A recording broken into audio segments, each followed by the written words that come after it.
అంటే ఇక్కడ major subject అనేది పొలిటికల్ సైన్స్ ఉంది. అంటే ఇంట్రెస్టెడ్ సబ్జెక్ట్ అనేది హిస్టరీ కానీ, జోగ్రఫీ కానీ, అదర్ సబ్జెక్ట్స్ అనేవి ఉంటాయి.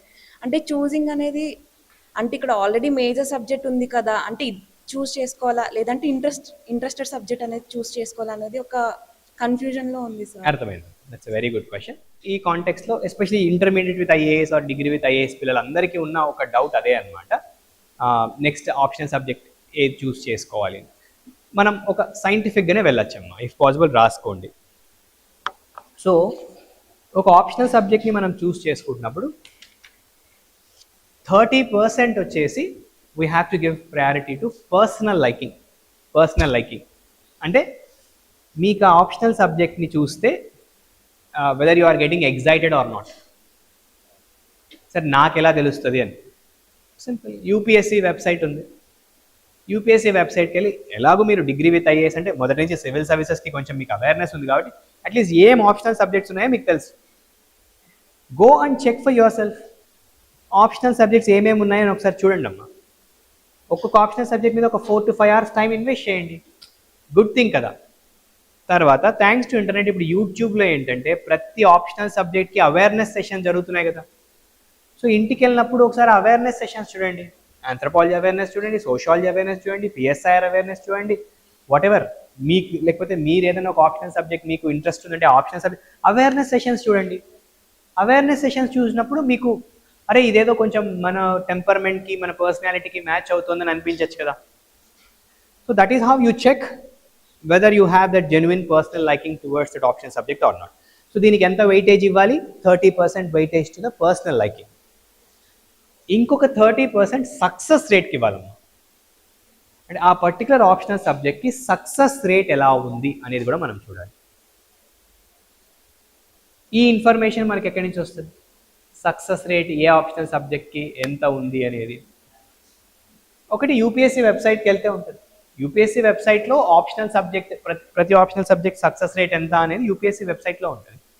లేదు సీనియర్స్, మెంటార్స్, ఫ్యాకల్టీస్ వాళ్ళని అడిగితే వాళ్ళు కూడా సజెస్ట్ చేస్తారు. బట్ మోర్ రిలయబుల్ ఏంటంటే ఇంటర్నెట్లో మీరు యూపీఎస్సీ వెబ్సైట్లోనే ఉంటుంది ఏ పర్టికులర్ ఆప్షన్ సబ్జెక్ట్కి సక్సెస్ రేట్ ఎక్కువ ఉంది అనేది యూపీఎస్సీ ట్రాన్స్పరెంట్గా ఉంటుంది. సో సక్సెస్ కూడా ఇంపార్టెంట్ కదమ్మా, ఎందుకంటే మనం ఆ పర్టికులర్ ఆప్షన్ సబ్జెక్ట్లో మనం పిహెచ్డీ చేస్తాకైతే రాలేదు కదా. ఆప్షన్ సబ్జెక్ట్ ఏంటి, మనకు 500 మార్క్స్ ఉంటుంది, దాంట్లో మ్యాక్సిమం స్కోర్ చేసుకొని మంచిగా మనకు కావాల్సిన ర్యాంక్ తెచ్చి పెట్టడానికి ఇది ఒక బ్యూటిఫుల్ ఇన్స్ట్రుమెంట్ లాగా టీచ్ చేయాలి. సబ్జెక్ట్ని ఎంజాయ్ చేయాలి, అట్ ద సేమ్ టైం ఏంటంటే అది ఎలాంటిది ఉండాలంటే మన ఆప్షన్ సబ్జెక్ట్ మనకు ర్యాంక్ తెచ్చిపెట్టేది లాగా ఉండాలి. అర్థమవుతుందా అమ్మ? ఇంకొక 30% వెయిటేజ్ ఫ్యాకల్టీకి కూడా ఇవ్వాలి. అంటే what do I mean, optional అనేది కొంచెం కాంటెంట్ హెవీ ఉంటుందమ్మా. There could be some concepts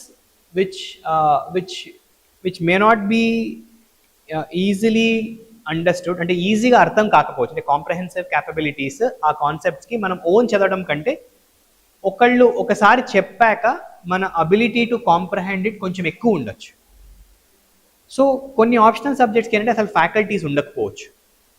and ఆ ఫ్యాకల్టీ కూడా ఎలాంటి వాళ్ళు అయి ఉండాలంటే వాళ్ళకి ట్రాక్ రికార్డ్ ఉండాలి, కొంచెం అంటే సక్సెస్ ట్రాక్ రికార్డ్ ఉండాలి, ర్యాంక్స్ ప్రొడ్యూస్ చేసి ఉండాలి, వాళ్ళ టీచింగ్ స్కిల్స్ మీ టెంపర్మెంట్తో మ్యాచ్ అవ్వాలి. ఎందుకంటే you are going to spend around 250 to 300 hours ఆ ఫ్యాకల్టీతో మీరు టైం స్పెండ్ చేస్తారు కాబట్టి, అది ఆఫ్లైన్లోనో ఆన్లైన్లోనో వాట్ ఎవర్.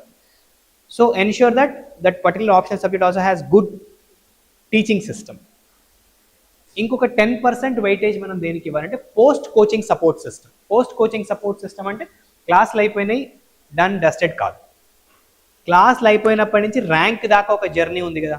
అంటే value addition, mentoring, test series, evaluation, ఈ కాంపోనెంట్స్ అన్నిటినీ కేటర్ చేసేది ఇవంతా ఒక సింగిల్గానే దొరుకుతుంది, ఒక దగ్గరే దొరుకుతుంది. బట్ కొన్ని ఆప్షనల్ సబ్జెక్ట్స్కి ఏంటంటే పోస్ట్ కోచింగ్ సపోర్ట్ సిస్టమ్ ఉండదు. సపోజ్ ఇంగ్లీష్ లిటరేచర్ తీసుకుందాం అనుకో, ఇంగ్లీష్ లిటరేచర్కి అసలు పోస్ట్ కోచింగ్ సపోర్ట్ సిస్టమ్ లేదు. ఇట్లా చాలా ఆప్షనల్ సబ్జెక్ట్స్కి ఏంటంటే పోస్ట్ కోచింగ్ సపోర్ట్ సిస్టమ్ లేదమ్మా. So post coaching support system లేని ఆప్షనల్ కూడా తీసుకోకపోవడం కరెక్ట్ అని నేను చెప్తాను. So pick an optional subject on these criteria. 30% weightage give it to your personal liking, 30% weightage for success rate of the optional subject, 30% weightage for good faculty availability for that particular optional subject, 10% for post coaching subject. The point is simple, మనకు వీలైనంత త్వరగా మన end goal ఏదైతే ఉందో end goal వైపు మనం వెళ్ళిపోవాలి. దానికి ఆప్షనల్ సబ్జెక్ట్ అనేది ఒక కండ్యూట్ మాత్రమే. Because let's be very clear in our head, ఈ ఆప్షనల్ సబ్జెక్ట్ మనం పిహెచ్డీలు చేస్తే రావట్లేదు కదా. నాలెడ్జ్ పెంచుకుందాం, ఆ నాలెడ్జ్ని రేపు మీరు సివిల్ సర్వెంట్స్ అయ్యాక ఫీల్డ్లో వాడదాం. అది that's a very important aspect.